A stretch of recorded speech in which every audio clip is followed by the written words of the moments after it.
Hello and welcome to SPMIS Academy. Today we'll analyze important newspaper articles of 6th November 2025. Please note you can download the PDF version of today's newspaper analysis by clicking the link given in the comment section. This is the list of the topics that we'll be covering from today's newspaper. The first topic is about contempt of court. Important from our syllabus GS paper 2 Indian polity point of view. क्या होता है contempt of court? पहले वो समझते हैं. It is an act of disrespect या disobedience towards a जज या एनी अदर कोर्ट ऑफिसर, जिस कारण से कोर्ट की प्रोसीडिंग्स में इंटरफेरेंस होता है. तो ऐसी एक्टिविटीज को कहा जा सकता है कंटेम्प्ट ऑफ कोर्ट.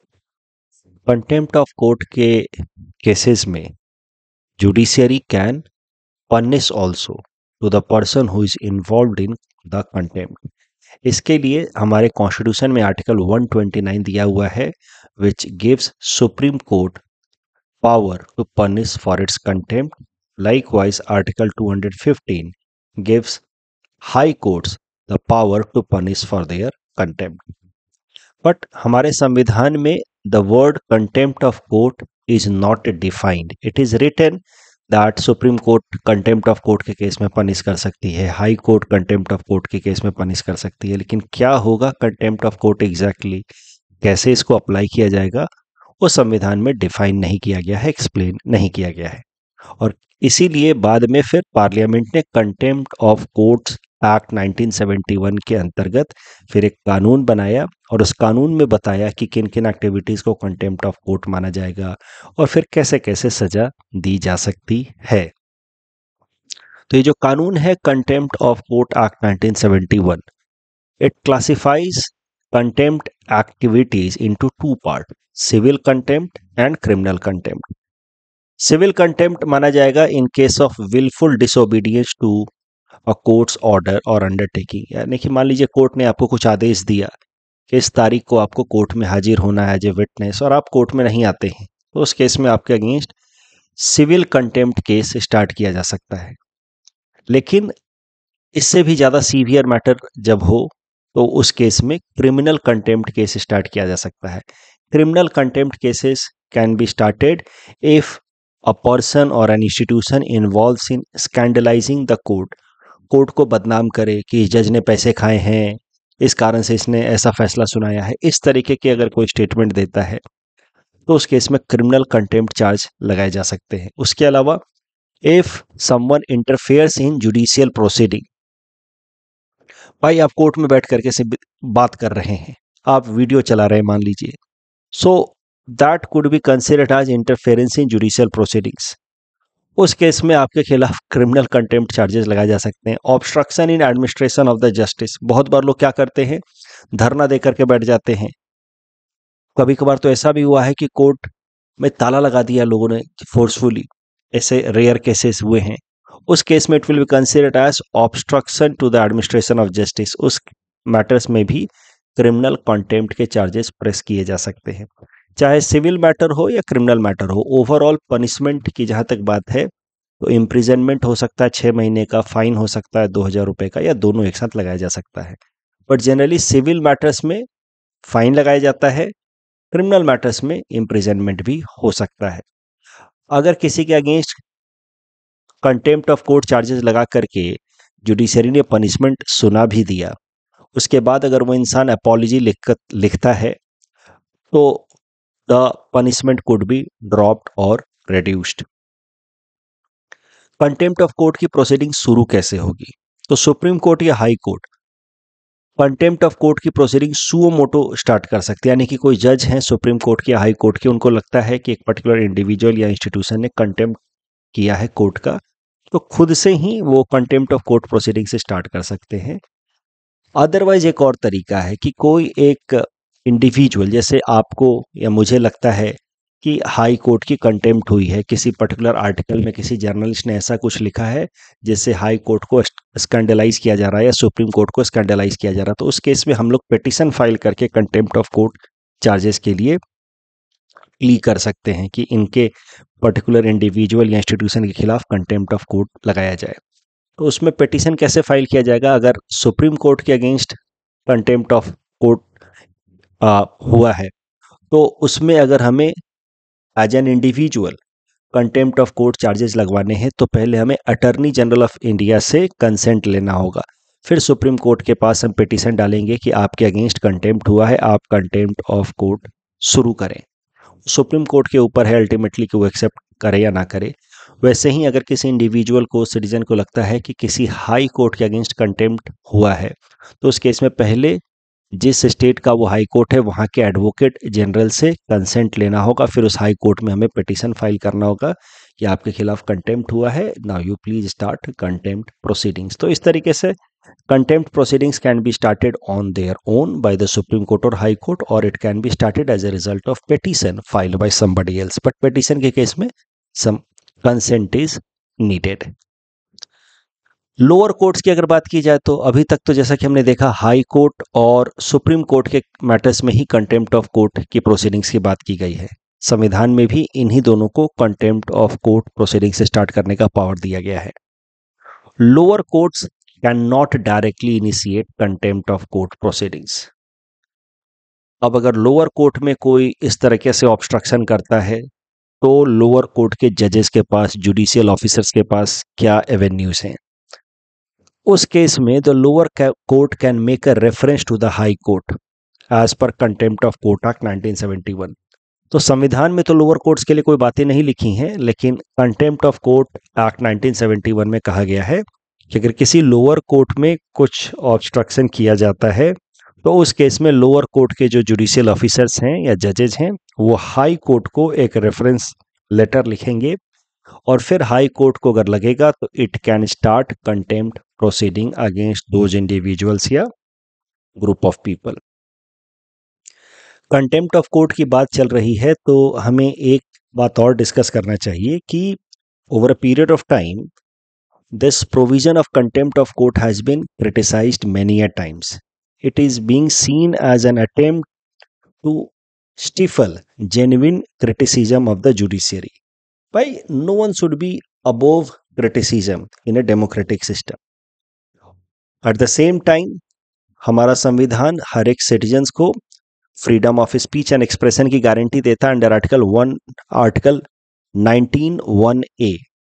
तो कहीं ना कहीं ये जो कंटेम्प्ट ऑफ कोर्ट के प्रोविजंस हैं जिसमें आपको जेल तक हो सकती है 6 महीने की, वो freedom of speech and expression को रिस्ट्रिक्ट करता है। क्योंकि कोर्ट के अगेंस्ट कुछ भी बोलने से पहले इंसान घबराता है, कुछ भी लिखने से पहले इन न्यूज़पेपर या ऑन सोशल मीडिया प्लेटफॉर्म घबराता है कि कहीं उसके खिलाफ कंटेम्प्ट ऑफ कोर्ट प्रोसीडिंग्स ना शुरू हो जाए। तो इस कारण से कंटेम्प्ट ऑफ कोर्ट के जो प्रोविजंस हैं उसको लेकर के काफ़ी क्रिटिसिज्म भी होता रहा है कि they are excessive as far as protecting dignity of courts are concerned. They put excessive limitations. लोगों के freedom of speech and expression को वायलेट करता है, जेन्युइन क्रिटिसिज्म के लिए भी कोई स्कोप नहीं छोड़ता है। इसी कारण से एक पुराना केस है 1978 का, उसको कहा जाता है मुलगांवकर केस, जिसमें एक इंसान थे एस मुलगांवकर, उनके अगेंस्ट कंटेम्प्ट ऑफ कोर्ट के चार्जेस प्रेस किए गए। फिर बाद में 3 जजेस ऑफ सुप्रीम कोर्ट ने उस कंटेम्प्ट ऑफ कोर्ट चार्जेस को रिमूव कर दिया। उस 3 जजेस के बेंच में एक जज थे जस्टिस कृष्णा अय्यर। तो जस्टिस कृष्णा अय्यर साहब ने ये मुलगांवकर केस में अपना फैसला सुनाते वक्त अपना जजमेंट लिखा। उसमें उन्होंने कहा कि कंटेम्प्ट ऑफ कोर्ट के प्रोसीडिंग्स रेयर केसेस में इस्तेमाल किए जाने चाहिए। जुडिशियरी शुड प्रैक्टिस रिस्ट्रेन, और रेयर केसेस में जब उसको लगे कि जस्टिस वायलेट हो रहा है, जस्टिस डिनाई हो रहा है, तभी जाकर के उसको कंटेम्प्ट ऑफ कोर्ट अप्लाई करना चाहिए। जस्टिस कृष्णा अय्यर साहब ने कहा कि जजेस को थोड़ा थिक स्किन्ड होना होगा, थोड़ी मोटी चमड़ी का होना होगा, थोड़ी बहुत क्रिटिसिज्म हमें झेलना आना चाहिए। तो इस तरीके से मुलगांवकर केस में एक प्रिंसिपल दिया गया जिसको कहा जाता है मुलगांवकर प्रिंसिपल। ये आप कंटेम्प्ट ऑफ कोर्ट पे अगर कोई मेंस में प्रश्न हो तो मुलगांवकर प्रिंसिपल्स का जिक्र कर सकते हैं कि Mulgaonkar principle given by justice V R. Krishna Iyer in Mulgaonkar case of 1978 said that judiciary should practice restraint in invoking contempt charges. They should have tolerance to criticism. Otherwise, contempt of court charges अगर बात बात पे अप्लाई किए जाएंगे तो it will lead to breach of freedom of speech and expression. इस topic के basis पे ये प्रीलिम्स प्रैक्टिस क्वेश्चन है। Please attempt this question and submit the answer in the comment section. ऐसा सवाल आपसे मेंस में पूछा जा सकता है कि while contempt of court is necessary to uphold dignity of the judiciary it must not use to stifle legitimate criticism. Discuss. तो आपको बेसिकली कंटेम्प्ट ऑफ कोर्ट के बारे में बताना है, फिर उसके कुछ बेसिक प्रोविजंस बताने हैं कि कॉन्स्टिट्यूशन में क्या कहा गया है, स्टैट्यूटरी प्रोविजन क्या है। फिर आपको बताना है कि कंटेम्प्ट ऑफ कोर्ट जरूरी क्यों है, in order to ensure discharge of justice, but at the same time उसके क्या लिमिटेशंस हैं। बहुत बार वो फंडामेंटल राइट को वॉलेट करता है, there is possibility of misuse, it limits scope for genuine criticism of the judiciary. इस कारण से आप कंक्लूजन में मुलगांवकर प्रिंसिपल का जिक्र कर सकते हैं और इस तरीके से अपना आंसर को कंप्लीट कर सकते हैं। Next topic is about conference of party number 30 of UNFCCC which will be held at Belém in Brazil. Important from our syllabus GS paper 3 environment point of view।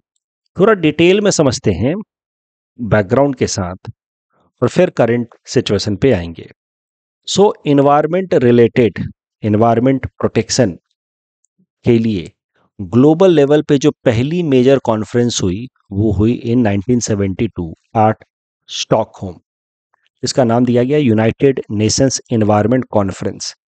इसको कलेक्टिवली स्टॉकहोम कॉन्फ्रेंस भी कहा जाता है। इसी conference के बाद एक important organisation बनाई गई ग्लोबल लेवल पे जिसका नाम है UNEP, United Nation Environment Programme. उसके अलावा 1988 में एक इंपॉर्टेंट इंस्टीट्यूशन बनाया गया IPCC, intergovernmental panel on climate change, जो time to time report publish करता है with respect to climate change और जिसके बेसिस पे फिर दुनिया भर के देश कलेक्टिवली फैसले लेते हैं to mitigate and adapt against climate change.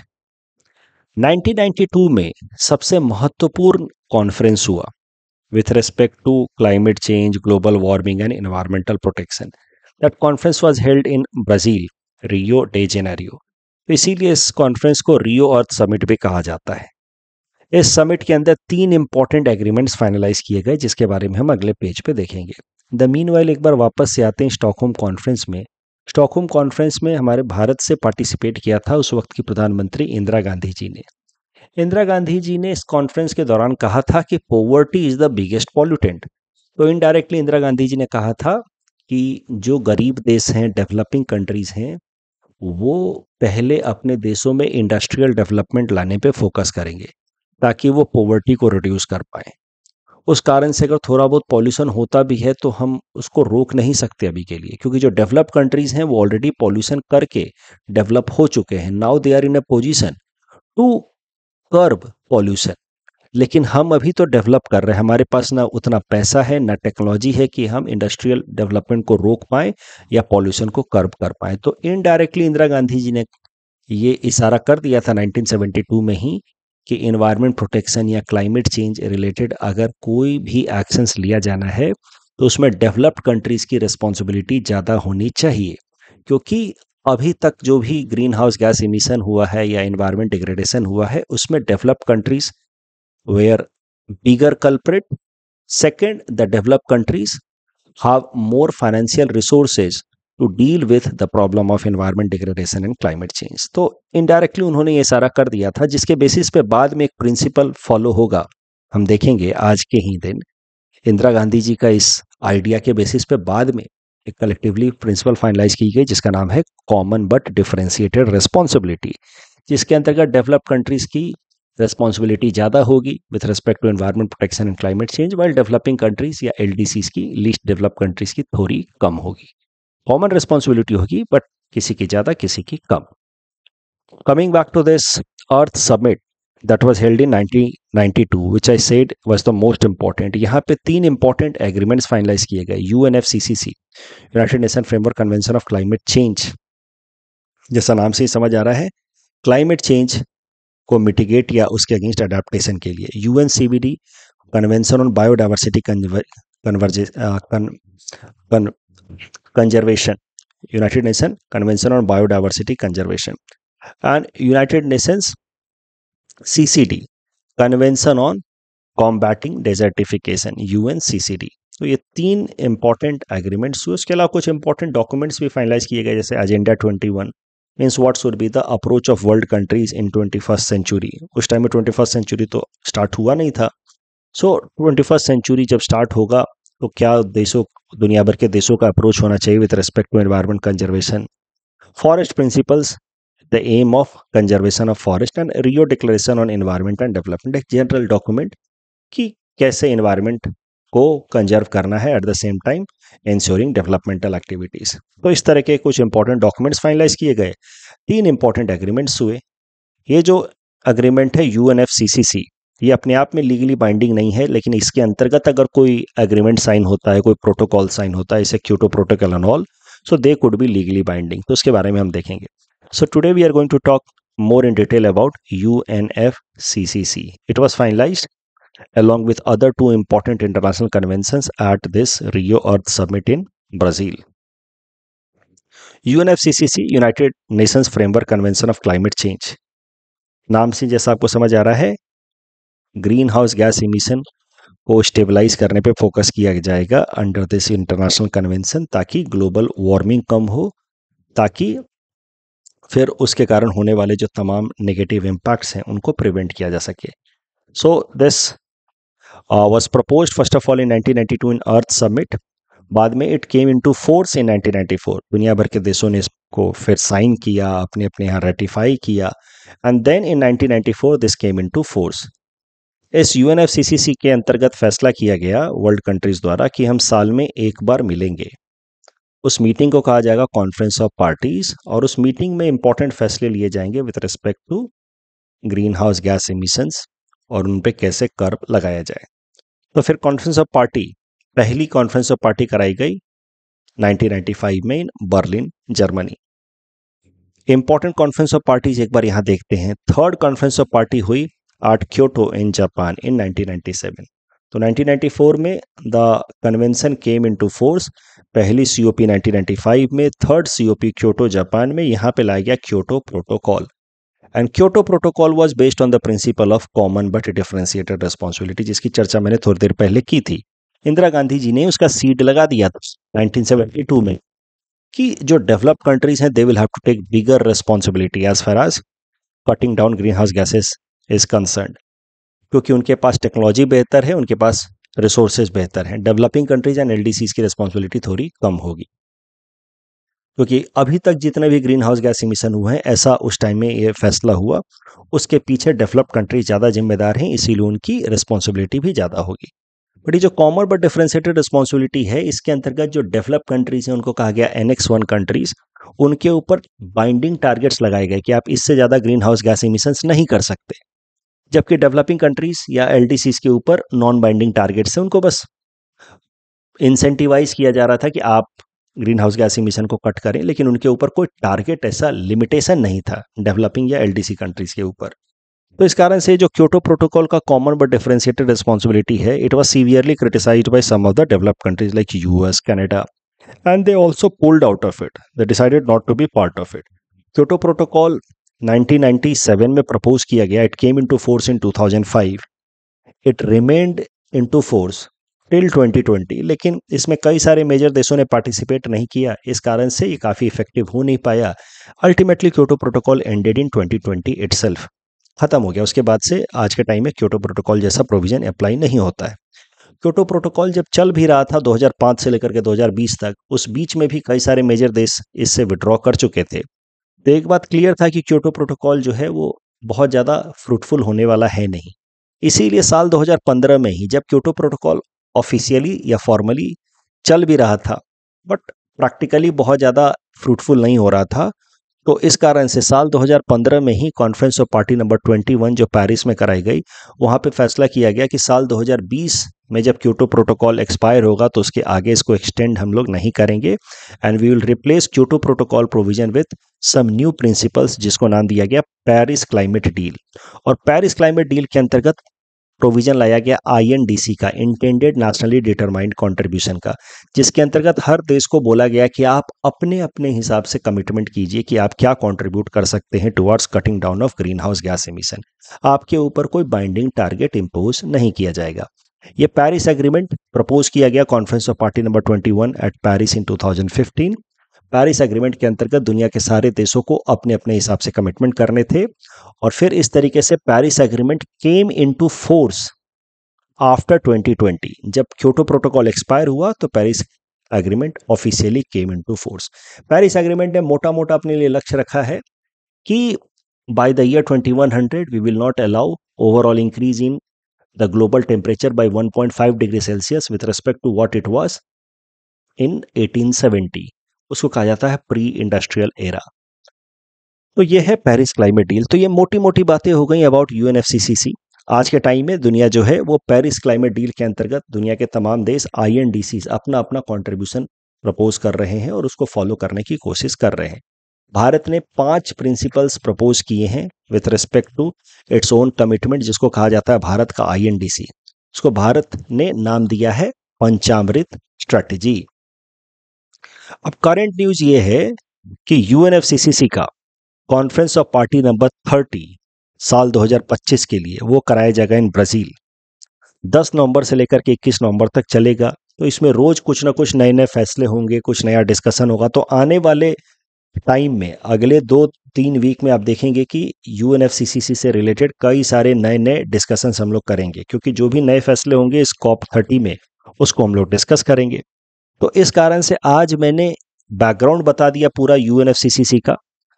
और अब जब ये कॉन्फ्रेंस ऑफ पार्टी नंबर 30 शुरू होगा इन बेलेम ब्राजील, तो फिर हम लोग आप कह सकते हैं डे बाय डे कमेंट्री करेंगे, देखेंगे कि आज क्या हुआ, अगले दिन क्या हुआ। तो जो भी इंपॉर्टेंट फैसले होंगे उनके बारे में हम लोग चर्चा करेंगे in the newspaper analysis. Last year जो कॉन्फ्रेंस ऑफ पार्टी हुई थी साल 2024 के लिए, conference of party number 29, that was held in Baku Azerbaijan.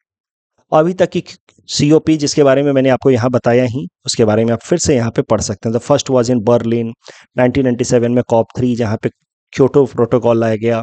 फिर important conference of party number 21 eight Paris, इस तरीके से। Now conference of party number 30 will be held at बेलेम Brazil. Important ये जो टॉपिक है, इस टॉपिक के बेसिस पे ये प्रीलिम्स प्रैक्टिस क्वेश्चन है। Please attempt this question and submit the answer in the comment section. Next topic is about BRICS pay, important from international relations as well as GS paper 3 economics point of view. तो BRICS पे वाला जो topic है, इसको समझने से पहले हमें समझना होगा about this term Swift. Swift stands for society for world interbank financial telecommunication system. ये एक global financial messaging service system है। होता क्या है कि जैसे मान लीजिए कि अमेरिका में आपका एक बैंक के अंदर अकाउंट है, उस बैंक अकाउंट से आप भारत में कुछ पैसा भेज रहे हैं स्टेट बैंक ऑफ इंडिया के अंदर। तो इंटरनेशनल लेवल पे जब भी कोई पेमेंट एंड सेटलमेंट होगा, ट्रांजैक्शन होगा अक्रॉस द बैंक्स, तो उससे एसोसिएटेड जो मैसेजेज होते हैं, जैसे मैसेज आता है ना आपके मोबाइल फ़ोन पे कि इतना पैसा क्रेडिट हुआ, इतना पैसा डेबिट हुआ, इस अकाउंट से क्रेडिट हुआ, इस अकाउंट में डेबिट हुआ।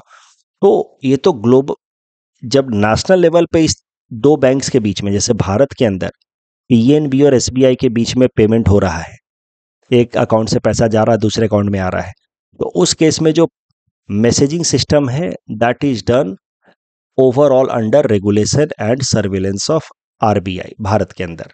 लेकिन इंटरनेशनल लेवल पे जब इस तरीके के ट्रांसफर होंगे, इंटरनेशनल लेवल पे एक बैंक अकाउंट से दूसरे बैंक अकाउंट में पैसा जाएगा, उसके लिए जो मैसेजिंग सर्विसेज है वो फैसिलिटी प्रोवाइड करता है स्विफ्ट। तो it sends and receive information about financial transaction in secure and reliable environment. ध्यान रखने वाली बात यह है कि Swift itself does not transfer money or hold account. It transmits messages to support cross-border financial transaction. It was founded in 1973 and it is headquartered in Belgium. Problem क्या है कि Swift is dominated by western powers, mainly the US. है तो इसका headquarter Belgium में, लेकिन Swift messaging system को control, ज़्यादा डोमिनेंस है उस पर अमेरिका का। वैसे तो कहने के लिए कि इसको एक इंटरनेशनल सोसाइटी की तरह मेंटेन किया जाता है, but US dominate Swift messaging system. Plus दुनिया भर में ज़्यादातर जो इंटरनेशनल ट्रांजैक्शन होते हैं वो अमेरिकन करेंसी में होते हैं, that is dollar.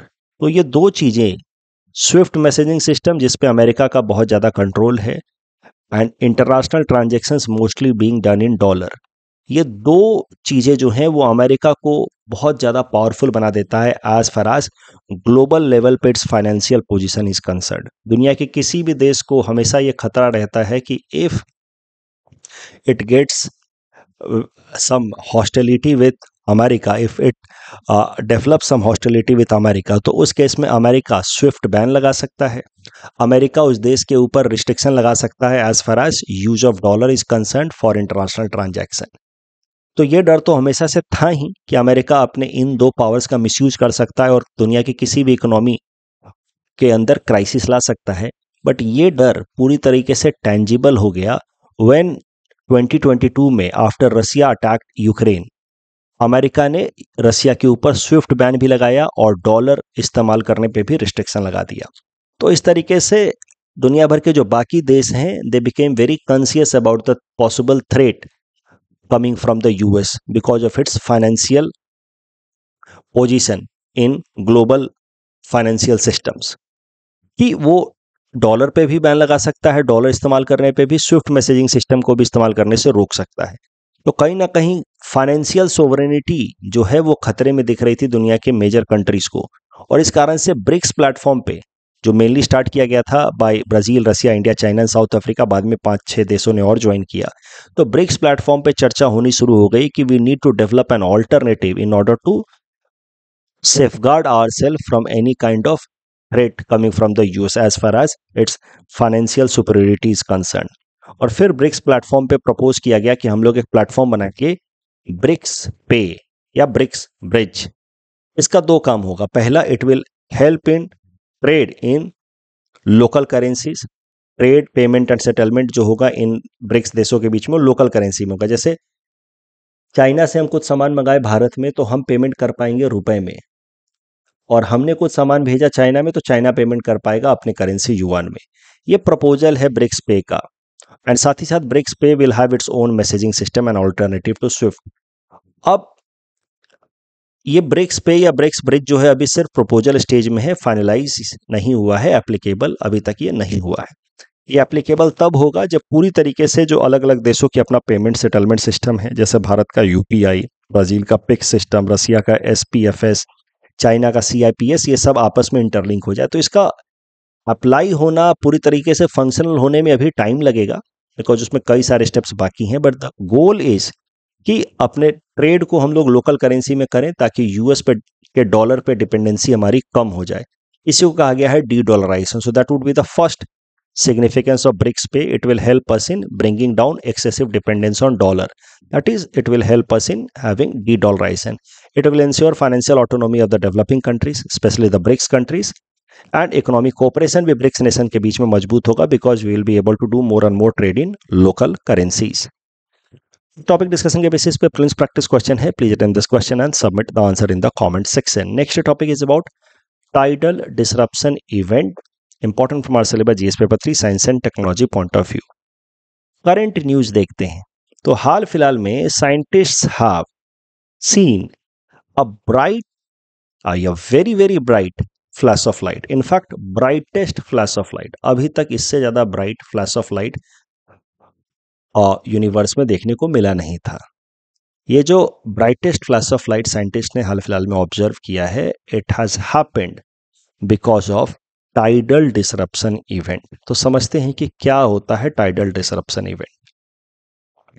Tidal disruption event में होता क्या है कि किसी बड़े से ब्लैक होल के आसपास, सुपर मैसिव ब्लैक होल के आसपास अगर कोई दूसरा स्टार आ जाता है तो because of the excessive gravitational pull applied by that black hole, that star gets shredded. सरल भाषा में कहें तो स्टार फट जाता है उस ब्लैक होल के मैसिव ग्रेविटेशनल पुल के कारण। ब्लैक होल का मतलब आपको पता ही है, वो इतना बल्की है, इतना डेंस है कि उसके आसपास से लाइट भी नहीं गुजर सकती। यानी कि वो इतना ज्यादा ग्रेविटेशनल फोर्स लगाता है कि इवन लाइट को भी वो अपने आसपास से गुजरने नहीं देता, उसको भी पुल कर लेता है। तो इस तरह के कुछ सुपर मैसिव ब्लैक होल क्या करते हैं कि उनके आसपास में अगर कोई स्टार आ गया तो उसको भी श्रेड कर देते, वो फट जाता है star because of excessive gravitational pull. और इसी तरीके का एक स्टार श्रेडेड हुआ because of a super massive black hole, और इस इवेंट को कहा गया टाइडल डिसरप्शन इवेंट। तो whenever a star is shredded because of massive gravitational pull applied by a supermassive black hole. That event is known as tidal disruption event. एक इस तरीके का इवेंट हुआ जिस कारण से बहुत bright flash of light, in fact brightest flash of light देखने को मिला हाल फिलहाल में हमारे साइंटिस्ट द्वारा, जो फ्लेयर निकल करके आया इस टाइडल डिसरप्शन इवेंट के कारण. दैट फ्लेयर वाज 10 ट्रिलियन सन के बराबर का, यानी कि जो उससे जो लाइट निकल करके आई वो फ्लैश 10 ट्रिलियन सन के बराबर के, हाँ 10 ट्रिलियन सन्स के बराबर का वो फ्लैश रिलीज किया कर रहा था. यू सी, इमेजिन कितना ज्यादा वो ब्राइट होगा फ्लैश ऑफ लाइट, 10 ट्रिलियन सन. अब ये जो ट्राइडल डिसरप्शन इवेंट को हाल फिलहाल में हमारे साइंटिस्ट ने ऑब्जर्व किया है, वो ऐसा नहीं है कि वो इवेंट अभी अभी हुआ है.